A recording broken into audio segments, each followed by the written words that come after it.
আসসালামু আলাইকুম। আমি এখন অ্যাকচুয়ালি ভারমন্টের একটা হোটেলে আছি। ওয়াইফের মোটামুটি ঝাড়ি খায় এখন নিচে লবিতে আসছি লাইভ করার জন্য। মেইন যে জিনিসটা নিয়ে বলতে চাচ্ছি সেটা হচ্ছে মেজর জেনারেল হাকিমুজ্জামান সে যে একটা প্রেস ব্রিফিং করেছে। ইনিশিয়ালি আমি আজকে সারাদিন সকাল থেকে লং ড্রাইভ করে এখানে এসেছি। সো আমি ইনিশিয়াল আমার যে ধারণাটা হয়েছে যে হাকিমুজ্জামান যে প্রেস ব্রিফিংটা দিয়েছে আমি এটা পজিটিভলি দেখতে চাই। যে সেনাবাহিনী বলছে যে তারা ইনসাফ করবে ব্লা ব্লা ব্লা, এবং তারা সবসময় নাকি ইনসাফের পক্ষে ছিল। সো আমি পরবর্তীতে অ্যাকচুয়ালি হোটেলে আসার পরে সারাদিন এয়ারপোর্টে হোটেলে আসার পরে আমি আবার নতুনভাবে পুরোটা শোনার পরে মনে হলো যে দেয়ার আর সামথিং আমি যেটা নিয়ে আমার কথা বলা উচিত, যেটা নিয়ে আমি সন্দেহ পোষণ করছি। ইনিশিয়ালি আমার যেটা ধারণা হয়েছে যে জেনারেল ওয়াকারের মুখপাত্র জেনারেল হাকিমুজ্জামান যেটা বলেছে এতে বোঝা যাচ্ছে যে দে আর ইন ব্যাকফুটিং। তাদের যে সে অ্যাগ্রেসিভ অ্যাটিটিউড যেটা ছিল সেটা এখন নাই। তিনি বলেছেন ইনসাফ করবেন। ইনসাফ কথাটা অ্যাকচুয়ালি বিপ্লবীরাই ইউজ করতো আমি যতদূর জানি। আচ্ছা, প্রথমে আমি যেটা বলবো যে উনি বলতেছেন ইনসাফ, সবসময় ইনসাফের পক্ষে, কিন্তু এই আইসিটি কমিশন যারা আছে তারা এই পর্যন্ত এসছে যে আপনারা জানেন যে একটা নতুন একটা আইন পাস হয়েছে যে যাদের এগেনস্টে চার্জশিট হবে তারা ভোটেও দাঁড়াতে পারবেন না, এবং তারা সরকারি চাকরি থাকলে এটা অটোমেটিক এটার আওতায় তার চাকরিচ্যুতি হয়ে যাবে। সো এরকম একটা সিচুয়েশনে কেন করেছে? কারণ তারা সেনাবাহিনী থেকে কোনো সাপোর্ট পায়নি, এবং এই কারণেই এই আইনটা পাশ করার পরে চার্জশিটটা করতে হয়েছে। আদারওয়াইজ আপনি যদি দেখেন এই আইনটা পাশ না করে, আইসিটি যদি এই আইনটা পাশ না করে করতো তাহলে এদেরকে জেনারেল ওয়াকার দিতই না। এই আইনটা পাশ করার পরে now they have to avoid by this law. এটাই হচ্ছে সমস্যা, এটাই হচ্ছে আর্মির সমস্যা। সো তারা ইনসাফ করতে চাচ্ছে, ইটস এ বুলশিট। এরপরে আসতেছে হচ্ছে এখানে যারা হাকিমুজ্জামান একটা কথা বললো যে এইটা কিভাবে হ্যান্ড ওভার করা হবে না হবে এটা একটা আইনি ব্যাখ্যা দরকার। এখানে আইনি ব্যাখ্যার কোনো কিছুই নাই। আইনটা হচ্ছে যে সে যেদিন থেকে তার চার্জশিট হয়েছে সে চাকরিতে নাই। আমি জানি না এটাকে সিভিলে যেরকম বলে যে সাসপেন্ড টাইপ কিনা, সেনাবাহিনীতে এরকম সাসপেন্ড টাইপ কোনো টার্ম নাই। আপনি চাকরিতে আছেন, আপনার চাকরিতে নাই, যেটা আমি জানি। সেখানে সে কিন্তু আইন অনুযায়ী সে চাকরিতে নাই। তারপরে আবার উনি বললেন যে জেনারেল হাকিমুজ্জামান উনি সোশ্যাল মিডিয়াতে দেখেছেন যে এরকম চার্জশিট হয়েছে। This is totally bullshit. General Hakim, sorry to say, you said you just a bullshit.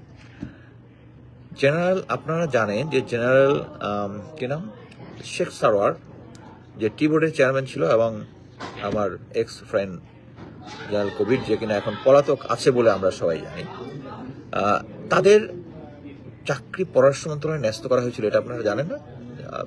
যখন আসলো এটা কেন করা হয়েছে? কারণ আইসিটির লোকজনরা জেনারেল ওয়াকারের সাথে দেখা করে বলেছে দিস ইজ দ্য লিস্ট, এদের নামে এই হচ্ছে, এদেরকে আমাদেরকে হ্যান্ড ওভার করতে হবে। দেন তারা এই দুজন যেহেতু চাকরি ছিল তাদেরকে পররাষ্ট্র মন্ত্রণালয় ন্যস্ত করে দেয়। সো জেনারেল হাকিম যে বলতেছে যে এটা আমি আগে জানতাম না সোশ্যাল মিডিয়াতে। আচ্ছা, আরেকটা কথা হচ্ছে উনি বলতেছেন যে তারা এখনো ওয়ারেন্ট অর্ডার পান নাই, ব্লা ব্লা ব্লা, দিস আর বুলশিট। আপনারা এই শেখ হাসিনার আমলে যাকে পছন্দ হয় নাই তাকে তো সরাসরি দিয়ে গুম করে দিয়েছেন, তাই না? আমি তো নিজেই একটার সাথে জড়িত ছিলাম। আপনার হাসিন স্যারকে মনে করছেন যে জেনারেল মামুন খালেদ তখন ছিল ডিজিএফ, যে উনি পালায় যাবে। সো ডিজিএফ এর একটা টিম গিয়েছিল, আমি সাথে গিয়েছিলাম, হাসিন স্যারকে আমরা নিয়ে আসছিলাম, এনে এটাকে গুম করা যাবে না, কারণ যেটা তাকে আর্মি সিকিউরিটি ইউনিটের পাশে যে আর্মি ইন্টারভিউশন ছিল ওখানে রাখা হয়েছিল। সো যাদেরকে আপনি পছন্দ করেন না তারা এক রাতের মধ্যে টিম পাঠায় নিয়ে আসতে পারেন, যেটা সাক্ষী আমি। আর এই 25 ফেব্রুয়ারির পরে যে সমস্ত অফিসাররা একবার উল্টাপাল্টা করছে তাদেরকে গুম করেছেন, মেজর সুমন তার নিজে সাক্ষী দিয়েছে। তখনই আপনাদের এই নিয়মকানুনগুলো কোথায় ছিল যে মুভ অর্ডার নিতে হবে? সোশ্যাল মিডিয়াতে জানলাম, এরকম পাগলামি বুলশিট করেন না। আমি একটা জিনিস বলি, এখন পর্যন্ত জেনারেল ওয়াকার যতগুলো প্ল্যান করেছে কোনটাই কিন্তু কার্যকরী হয় নাই। অ্যাট দ্য এন্ড এই 23 জন অফিসারকে আপনাকে সার্ভিস এবং ইয়াতে মিলে আপনাদেরকে হ্যান্ড ওভার করতে হয়েছে, হবে হবে এবং তাদের কেসগুলো, এবং this is the tip of the iceberg. আমার সঙ্গে অনেক প্রোপাগান্ডা করে লোকজন যে আমি সেনা বাহিনীর ফরমেশন কাউন্টার কনফারেন্সে যে হয়েছে এটা কেন বলতেছে। একটা জিনিস বুঝেন, দিস ইজ এক্সট্রাঅর্ডিনারি সার্কামস্টেন্স। আমরা তো জেনারেল ওয়াকারকে বিশ্বাস করতেছি না, তা আর্মিকে বিশ্বাস করি, কিন্তু তার কমান্ডকে বিশ্বাস করতেছি না। এখন পর্যন্ত যত ধরনের বাধা বিপত্তি আছে সবকিছু দিয়েছে। জেনারেল হাকিমের কথাটা, হাকিমুজ্জামানের কথাটা আমি কেন বলেছি, কারণ হচ্ছে ওনার কথাটা তো বোঝাচ্ছি দে আর কমপ্লিট সারেন্ডার, যারা ইনসাফের পক্ষে তারা, কিন্তু এতদিন আপনারা ইনসাফের পক্ষে ছিলেন না। অতএব এই কারণে আপনাদের বিশ্বাস করার কোনোই কারণ নাই। আর ওই যে বলছেন না আইনের ব্যাখ্যা দরকার, ওই আইনের ব্যাখ্যা তো দেবেন হচ্ছে আমাদের আইন উপদেষ্টা, উনিও তো ভারতের রয়্যাল এজেন্ট, আসিফ নজরুল। আপনারা যারা জানেন না, পিনাকিদা যে স্ট্যাটাস ইজ ট্রু, উনি আগের থেকে বলেছে যে এদের নামে হবে, অতএব মানে আইনি বুদ্ধি দিচ্ছে যে অ্যারেস্ট ওয়ারেন্ট এত তারিখে হবে, এর আগেই পালা যেতে বলো। এবং এটা সুযোগটা শুধু কবির দিচ্ছে, বাকিদেরকে দেয় নাই, কারণ জেনারেল ওয়াকার জানে যে এটা it will B a big human crime. এবং এইটা হওয়ার পরে, এখন আসি সেকেন্ড ফেজে, এটা হওয়ার পরে কিছু লোক গ্যাদারিং হয়েছিল ঢাকাতে, যে এই অফিসারদেরকে যেন কি বলে জেনারেল ওয়াকার বা আর্মি যেন ডিফেন্ড করতে না পারে, যে তাদেরকে পুলিশের কাছে হ্যান্ড ওভার করে দেওয়ার জন্য, আইনের কাছে দেওয়ার জন্য। এই যে লোক একটা আনরেস্ট হয়েছে, এখন এটা কিভাবে সামাল দেওয়া যাবে? কু করা তো সম্ভব না আর্মির দ্বারা, সিম্পল। আর্মি সেনাবাহিনীর সৈনিক এরা করতে জয়েন করবে না। সো এই যে কি বলে পিনাকিদাকে দেখছেন না একটা লাইভ করতে, যে 46 ব্রিগেডে একটা মুভমেন্ট হয়েছে। হ্যাঁ, this is a routine movement, but এটা প্ল্যান করে এখন নিয়ে আসা হয়েছে কাদেরকে থামানোর জন্য? যে ছেলেগুলা রাস্তা নামছিল বলার জন্য যে এই যারা গুম খুনের সাথে জড়িত তাদেরকে পুলিশের কাছে হ্যান্ড ওভার করে দিতে হবে, তাদেরকে যেন জেনারেল ওয়াকার বাঁচাইতে না পারে। এটা কভার করার জন্য একটা চিকন বুদ্ধি করছে। মানে আমি এটা কেমনে জানলাম?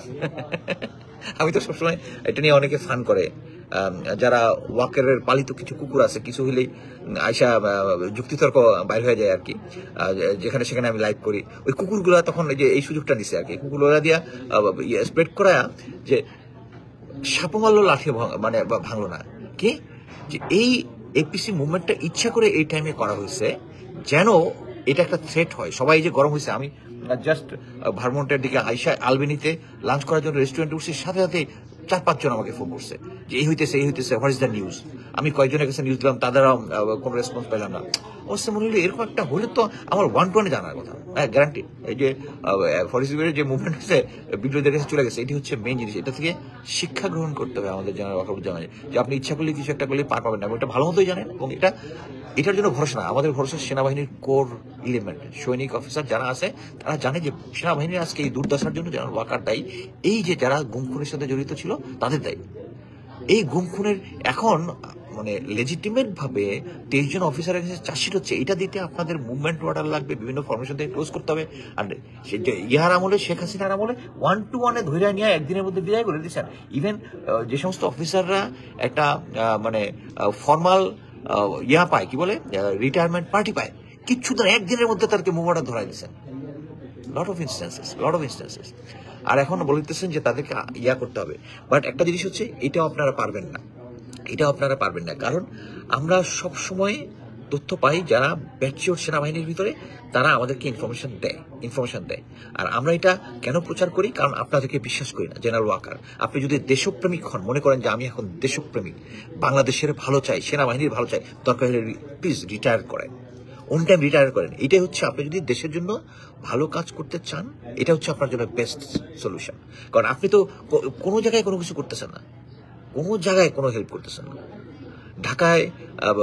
ঢাকা কন্ট্রোল করার জন্য যারা 46 ব্রিগেড 9 ডিভির জিওসি, সে তো ঝাঁপায় পড়ছিল যে সরকারের কাছে ওই দিন কনফারেন্সের মধ্যে জরুরি অবস্থা জারির জন্য এখনই প্রেসিডেন্টের কাছে চলে যাবে।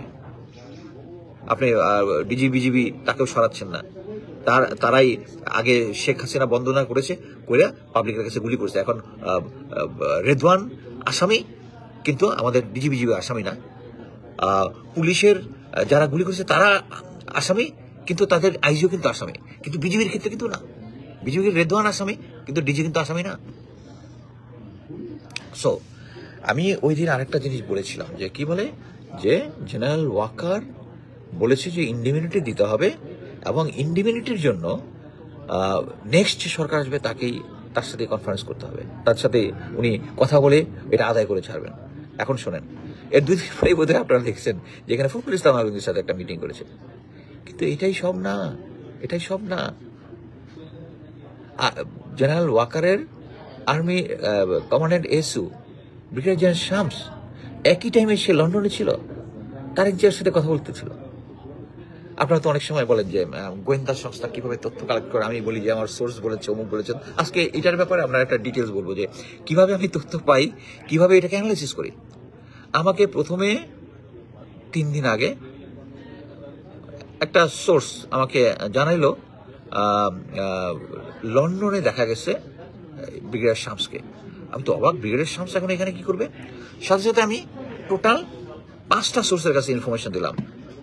প্রথম একটা ইনফরমেশন হচ্ছে যে সে ছুটিতে গেছে, কি বলে ইউরোপের কয়েকটা দেশ ঘুরছে এবং ঘুরছে, বাট তারেক জিয়ার সাথে দেখা করে নাই। আচ্ছা, আরেকটা সোর্স হচ্ছে না, সে একটা আর্মির কোনো একটা ট্রেনিং প্রশিক্ষণ ওখানে গেছে। যাওয়ার জন্য আজকে আমি অনেক পাচ্ছি, অনেক গালিগালাজ প্রচুর করতে থাকেন, বাট আমার লাইভ যদি কেউ না শুনে সেটাও ঠিক, বাট আমার কাজ আমি করে যাব। এনিওয়ে, আচ্ছা, এরপরে হচ্ছে আমার আরেকটা সোর্স জানলো যে না, সে লন্ডনে গেছে জেনারেল ওয়াকারের অ্যাবসেন্সে, সে পয়েন্ট কামানোর জন্য সে নিজের থেকে তারেক জিয়ার সাথে দেখা করছে। আমি তো এটাও করলাম, কারণ উনি হচ্ছে আবার মানে ওর কাছে কিছু সোর্স আছে না, তারা আগে থেকে জানে যে এই তথ্য মুস্তাফিজের কাছে যাবে।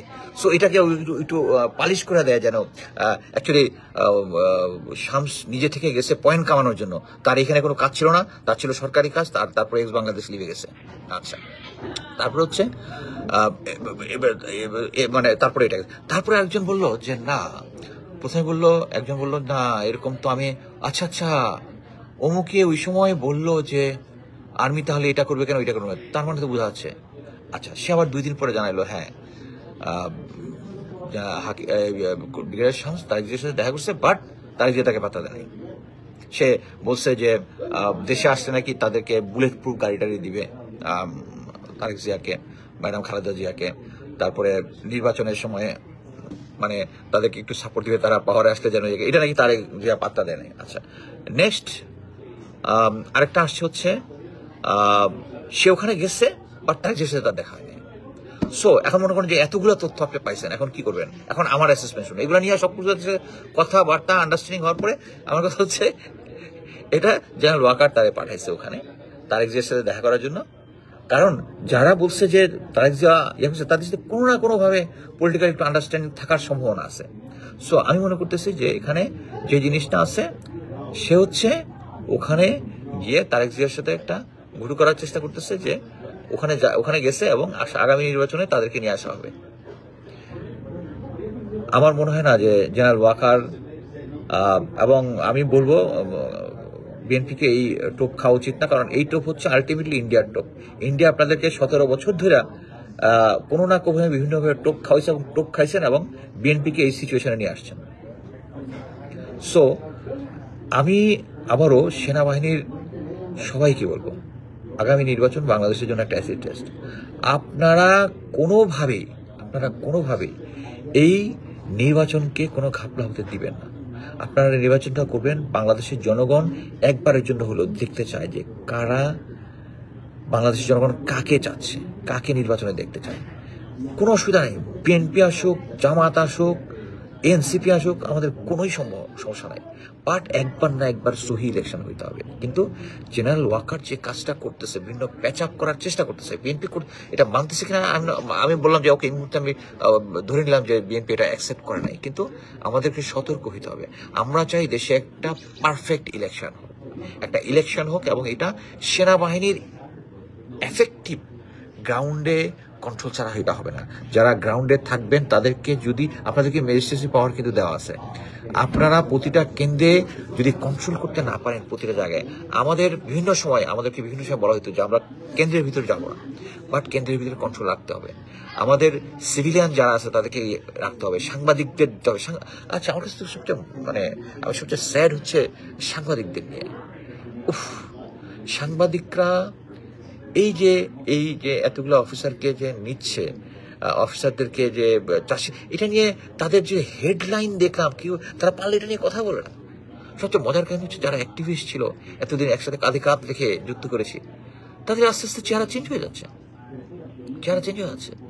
কারণ কি, গোয়েন্দা সংস্থা, জেনারেল ওয়াকার, ইন্ডিয়া, এদের কার কতটুক উইকনেস আছে। আমাকে মনে করেন অনেক চেষ্টা করছে মহিলা দিয়া, সুন্দরী সুন্দরী মহিলা আমাকে সুন্দর ফ্রেন্ড রিকোয়েস্ট পাঠায়, সুন্দর সুন্দর মেসেজ দেয়, দেয়। তো এটা হইলে কিন্তু একবার ভিডিও কল দিলে আপনি যদি একবার চেহারা দেখাইছেন, সাথে সাথে ওইটা স্ক্রিনশট নিয়ে মোটামুটি আপনাকে সত্যানাশ করে দিবে। বাট এটা বুঝে রাখেন যে আমি প্রফেশনাল গোয়েন্দা ছিলাম আর কি। এটা ইচ্ছা করলেই আমাকে টোপ খাওয়াইতে পারেন না এতদিন। তো আমি যারা অ্যাক্টিভিস্ট যারা আছে তাদেরকে অনুরোধ করবো, একটা দেশে একটা সুন্দর নির্বাচন হওয়ার আগ পর্যন্ত প্লিজ নিউট্রাল থাকার চেষ্টা করেন, কারো পক্ষপাতন করেন না। বাংলাদেশ সেনাবাহিনীকে আমরা সবাই চাই। আমি 28 বছর চাকরি করেছি, আই লাভ দিস অর্গানাইজেশন। এই জন্য থেকেই এই বউ বাচ্চা উপরে রেখে এসে এখানে বোর্ড ধমক খেয়ে এসে বাইরে এখানে করতেছি। আমার কোনো কিছু নেই, আমি কোনোদিন বাংলাদেশে ফেরত যাব না, ঘুরতে যাব না কোনো কিছু লাভের আশায়। কিন্তু আমি চাই সেনাবাহিনী একটা সঠিকভাবে এই সামনের নির্বাচনটা করুক এবং সেনাবাহিনী ছাড়া এই নির্বাচনটা সম্ভব না। এবং ইন্ডিয়া এবং আপনারা সবাই জানেন যে এতদিন সেনাবাহিনীর গোয়েন্দা সংস্থার বিভিন্ন লোকজন এই সমস্ত দেশের মধ্যে অরাজকতা তৈরির সাথে জড়িত ছিল। এটা আপনাদেরকে, আমি মনে করি যে এখন এই যে এত লোকগুলার অ্যারেস্ট হওয়ার পরে তারা সবাই ধাক্কা খাবে এবং সেই ধাক্কা খেয়ে তারা সঠিক পথে চলবে। সো ফাইনালি আমি এটাই বলবো, আমাদের জনগণকে সতর্ক থাকতে হবে, রাজনৈতিক দলগুলোকে সতর্ক থাকতে হবে। আমি কিন্তু গত পরশুদিন এই কনক সারোয়ারের সাথে সুমন আসলো আর ক্যাপ্টেন শাহনাজ আসলো। ক্যাপ্টেন শাহনাজকে আমার খুব পছন্দ, সে খুব ভেরি স্পিরিটেড ওমেন। 25 ফেব্রুয়ারির পর থেকে তার স্ট্যান্ডগুলো এবং তার ইয়াগুলো, সে যা কথা বলে খুব ক্লিয়ারলি কথা বলে। সে একটা কথা বলছে যে সে একজন এসএসএফ অফিসারের কাছ থেকে শুনেছে যে 5 জন বিএনপির শীর্ষস্থানীয় তারা নিয়মিত শেখ হাসিনার ওখানে যেত এবং বিভিন্ন সময় কোনো ক্রাইসিস হলে শেখ হাসিনা বলতো উমুককে বলে দাও। আমি নামগুলো বলতেছি না কি জন্য, কারণ আমি কোনো ক্যামাস তৈরি করতে চাচ্ছি। আমি চাচ্ছি বিএনপির যারা আছে অ্যাক্টিভিস্ট, তারা ask captain Shahnaz, ask me, maybe sure, and take action. যারা পিছন থেকে ছুরি মেরেছে আপনাদের এতদিন, যে কারণে আপনাদের আন্দোলন একটাও সফল হয় নাই, এখন একটা জিনিস বুঝেন যে এই আন্দোলন যেটা ছিল এটা এনসিপি না, তখন তো এনসিপি ছিল না, ছাত্র জনতার এই ক্রেডিটটা কিন্তু বিএনপি ইজিলি নিতে পারত। এই জিনিসটা 2023-এর আন্দোলনে ইচ্ছা করলেই বিএনপি সাকসেস হতে পারত, হয় নাই। এই আপনাদের ভিতরে যে গাদ্দারগুলো আছে, যারা শেখ হাসিনার ওখান থেকে খাম নিয়ে আসতো, তাদের জন্য। আদারওয়াইজ এই বিএনপি যদি এই একচেটিয়া, আমি বলবো যে এই যে যেরকম আওয়ামী লীগ বলে তারা হচ্ছে 71-এর চেতনার তাহলে এই 24-এর স্বাধীনতার পুরোটাই বিএনপির থাকতো। আপনাদের মির্জা ফখরুল ইসলাম তো বলে এটার সাথে আপনাদের কোনো সম্পর্ক নাই নাকি? এনিওয়ে, পরবর্তীতে বিএনপির, অবশ্যই আমি বলবো বিএনপির সমস্যা নাই। এই যে কর্নেল মোমেন ধরা পড়ছে না, এখানে আছে। এই কর্নেল মোমেন 2000 কত সালে, আমার এক্সাক্ট টাইমটা শোনা নাই, একদম সরাসরি হর্সেস মাউথ থেকে শোনা। জিয়া যখন তাকে প্রেশার দিয়েছে, তোমার এখানে কোনো ক্রস ফায়ার নাই কেন, সে 4টা বিএনপি ছেলেকে ধরে এনে ক্রস ফায়ার করছে। 4টা এই colonel Momen, sorry to say, সে হচ্ছে কমান্ডো ওদের একজন, এবং কর্নেল জিয়াউল হাসান এই ছেলেগুলাকে, কমান্ডো ছেলেগুলাকে, সৈনিক অফিসার বোধ, তাই না, এদেরকে স্পয়েল করছে। আমি যখন জিয়াউল হাসান নিয়ে লেখা শুরু করেছিলাম, এক পার্টি, যেহেতু আমরা একই ব্যাচের, একই কমান্ডো, একই ক্যারিয়ার প্রোফাইল, বলছে মুস্তাফিজ জেলাস হয়ে কর্নেল জিয়ার নামে এই সমস্ত জিনিস লিখতেছে। He is such a nice guy. ভাই এখন তো বুঝছেন, আমি যা লিখছি তার থেকে 100 গুণ কম আমি লিখেছি, এখন 100 গুণ বেশি আসছে। আমি কোনটা লিখেছি যেটা শুধু আমি জানি সেটুকু লিখেছি। এখন ফর্মাল ইনভেস্টিগেশনে কি কি বের আসছে আপনারা জানেন, 1030 জনকে সে নিজে হত্যা করেছে। সো ফাইনালি এটাই বলবো, আমাদেরকে জনগণকে সতর্ক থাকতে হবে। যারা অ্যাক্টিভিজম করছেন তারা দয়া করে এবং স্পেশাল সাংবাদিকদের ভাই দেশের দিকে তাকান, দেশের দিকে তাকান। কে খাম দিল পকেট দিল এটা নিয়ে চিন্তা করেন না। আপনাদের বাপদাদারা যারা পূর্বপুরুষ যারা সাংবাদিকতা করেছে তারা অ্যাকচুয়ালি এই কারো খাম আর ইয়া নিয়ে সাংবাদিকতা করে নাই। আপনারা এটা ছেড়ে দেন, সঠিক লাইনে আসেন। যারা বিভিন্ন জায়গায় অ্যাক্টিভিজম করতেছেন প্লিজ লাইনে আসেন। আমি খুব দুঃখ পাই, মানে খুব ভালো ভালো যাদের শো আমি দেখতাম নিয়মিত, আস্তে আস্তে সব বিক্রি হয়ে যাচ্ছে। ধন্যবাদ, এটুকুই ছিল আজকে। আল্লাহ হাফেজ।